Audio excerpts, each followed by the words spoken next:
Welcome to Mindly Way, where we explore life philosophies to grow and find the right path. Get ready to listen for an inner journey. Miyamoto Musashi embarked on a warrior's pilgrimage, or the Musha Shugyo, when he was 15 years old. He practiced his talents on his own, traveling the country and participating in several duels throughout this period of his life. Following his promotion to Ronin, he murdered Sasaki Kojiro, the most difficult opponent he had ever fought. He stopped engaging in deadly dueling after this incident. In due course, he retreated to a cave, where we recorded his wisdom and knowledge for future generations. The samurai style of concentration, attention, restraint, and honor is known as the Thea path of the warrior, and it is expanded upon in Musashi's written writings. The warrior's path is determined by what are known as Bushido, or moral and ethical norms. Musashi composed a list of 21 guidelines for a warrior's life just before he passed away. Dokkōdō, or timeless values, can motivate us to live well even in the modern day. These 3 installments expound upon the 21 tenets found in Musashi's Dokkōdō. The first 14 principles were covered in the first and second parts. Drawing on the final 7 principles, this third and final section delves deeper into the warrior's journey. Please be aware that the explanations in this movie are meant to serve as inspiration for modern living, and they are based on accepted philosophies, the author's views, and logic. 15. Act contrary to conventional wisdom.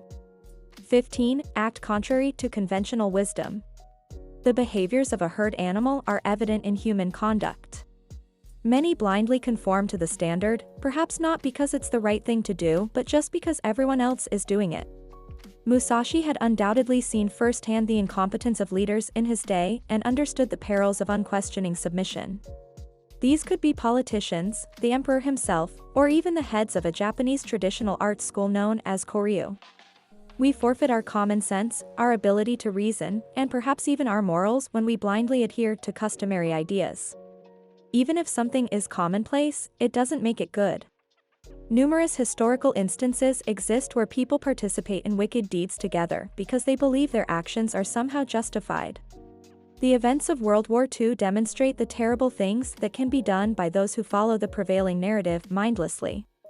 The way that alcohol is generally viewed in Western culture serves as another illustration. While using drugs is taboo, alcohol use is institutionalized and seen as socially acceptable, enjoyable, and amusing despite the fact that it can have just as negative, if not more, impacts as drug use. Alcohol is the one drug that we can rationally refuse to take because it is so normalized, despite the fact that the World Health Organization estimates that drinking alcohol causes 3 million deaths annually. Therefore, conventional wisdom isn't always the best source of advice. Musashi, who had lived as a hermit and a ronin, spent a lot of time away from society and its customs. Being so alone has several advantages, including protecting us from other influences and allowing us to observe the world from a distance. This facilitates our ability to make independent decisions about what is and isn't good for our life. 16. Refrain from acquiring more weapons or using them for practice than is necessary. 16. Refrain from acquiring more weapons or using them for practice than is necessary. Miyamoto Musashi carried both a long and a short sword because it was the way of the warrior, and he was adept at using 2 swords in combat. This was not done to flaunt his weaponry. Every weapon has distinct qualities, as Musashi explains in the Book of 5 Rings.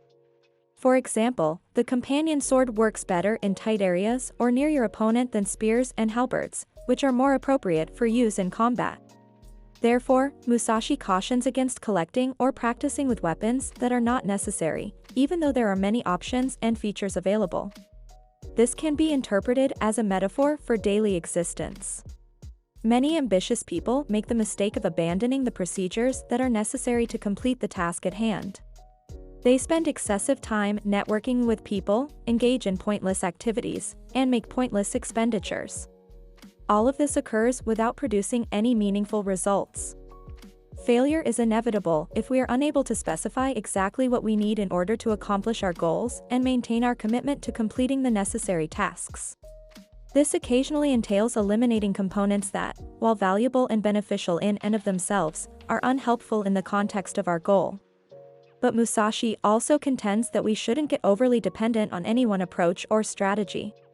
The samurai were versatile warriors who could be utilized in a range of combat situations because they trained with a variety of weapons, including swords and sticks, and were knowledgeable about the strengths and weaknesses of each one. You shouldn't have a go-to weapon, to paraphrase. It is just as bad to get too accustomed to a weapon as it is to not know it well enough. Instead of imitating others, make use of weaponry that you are proficient with. It is detrimental for leaders and soldiers to have preferences. These are the things you need to fully understand. Close quotation. Success is therefore a complex process, and Musashi appears to suggest the ideal medium ground between being overly concentrated and committed to one thing and lacking attention. 17. Have no fear of dying. 17. Have no fear of dying. A vital component of being a samurai was having a knowledge of death. Sword students were taught to engage in death-defying dueling. They were prepared to engage in combat and frequently face death by being subjected to unrelenting exercise. In general, the way of the warrior is the unwavering acceptance of death, according to Musashi. Close quotation. To truly embrace death is to have no fear of it. And when we are not afraid of dying, we will not back down in a conflict when our lives are in danger. Thus, accepting death is empowering, whether in a duel or on the battlefield. But what about day-to-day existence?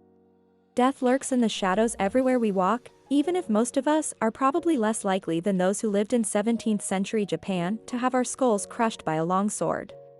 No, life isn't a fantasy. We could all pass away at any time. However, a lot of us let our dread of the unavoidable to cause needless tension. This is regrettable because it doesn't hamper us in the slightest, because as long as we're living, we're not dead. However, since we are no longer alive and can't imagine what it's like to be dead, we are unable to determine whether or not dying is a horrible thing. Perhaps there's something far more pleasurable after life than death, perhaps not. If death, however, only signifies the end of life, then we are at least freed from all the pains of this world. To put it briefly, we don't know what death is, thus worrying about it is foolish. 18. Avoid aiming to accumulate possessions or fiefs for your latter years. 18. Avoid aiming to accumulate possessions or fiefs for your latter years. By now, it should be obvious that Musashi was a minimalist. His goals in life were honor, triumph, honing his craft, and benefiting humanity by imparting his expertise. He engaged in combat after duel despite the possibility of dying at the hands of his opponent's blade.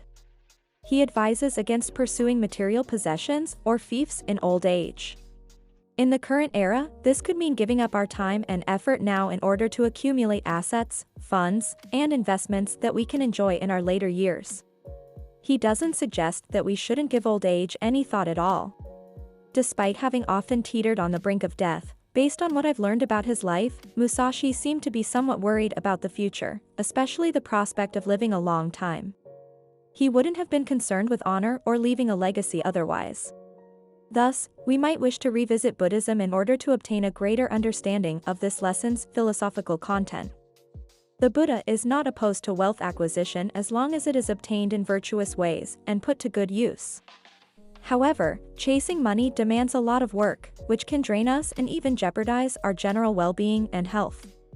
Therefore, even though having wealth is a good thing, we should consider whether obtaining it is the best goal we can have. We might prefer to devote our life to the advancement of the mind instead. For Musashi, this goal was to become the best swordsman he could be.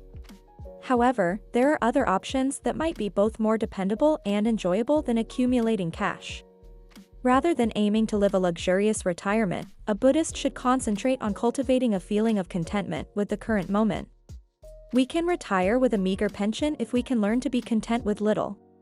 19. Honor the gods and Buddha, but do not rely on their assistance. 19. Honor the gods and Buddha, but do not rely on their assistance. It doesn't matter if we follow Buddha as our spiritual teacher or if we believe in God or other deities, we are still in charge of our own life. There are numerous philosophical and theological perspectives on the purpose of our being. Some claim that we are here to serve one or more gods, while others assert that there is no purpose to our existence and that our lives are just cosmic jokes.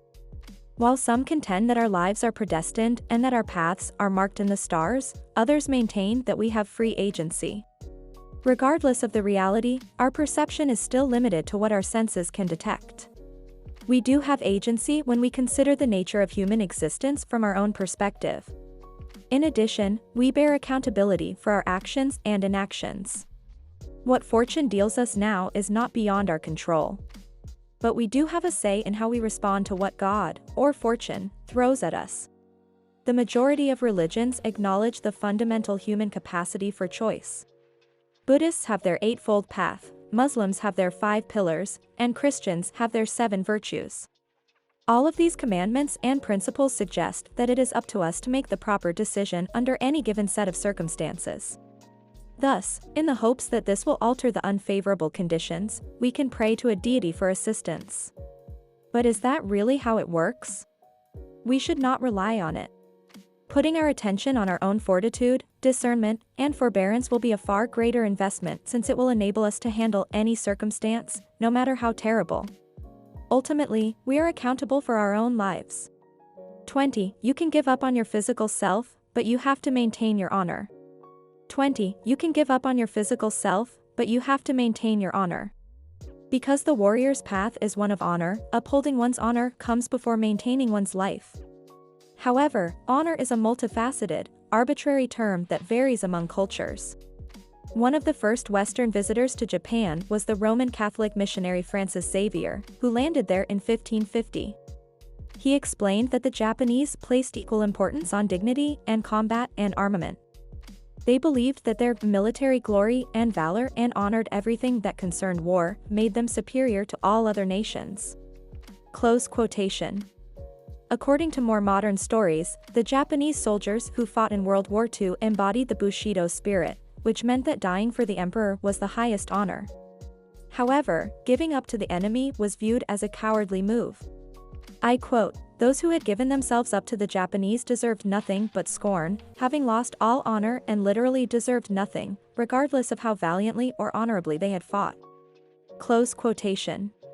Ultimately, our approach to honor is influenced by our culture and personal choices. It's worth dying for if we believe that honor is more significant than life. However, if honor is unimportant to us, we will most likely choose to live over its preservation. But for Musashi, honor was more important than life and death. 21. Don't ever go off course. 21. Don't ever go off course. There is little opportunity for deviation on the warrior's road, which demands an intense level of determination. Musashi followed the path of the sword, dedicating himself entirely to it and transcending all other paths, including life and death. It is now possible to perceive the level of dedication exhibited by people who followed the warrior path as extreme when viewed from a contemporary Western perspective. True commitment seems uncommon these days since most people live in a disposable society and pursue pleasure after pleasure rather than taking the more challenging route of self-sacrifice and self-control in the service of a greater good, even if that better good happens to be our own well-being and quality of life. Still, though, we must commit to a certain extent if we genuinely wish to complete something important. We can't accomplish any meaningful job while we're not committed. This holds true for relationships, business, artistic endeavors, and spiritual paths. It applies to breaking bad habits and addictions as well as learning any skill, like cooking or playing an instrument. Musashi's life serves as an example of what is possible if we give something our all and dedicate ourselves entirely to it, in his instance, sword combat. Musashi engaged in and prevailed in over 60 duels, several of which were to the death. He also left a legacy that would last for generations, and he is still revered today.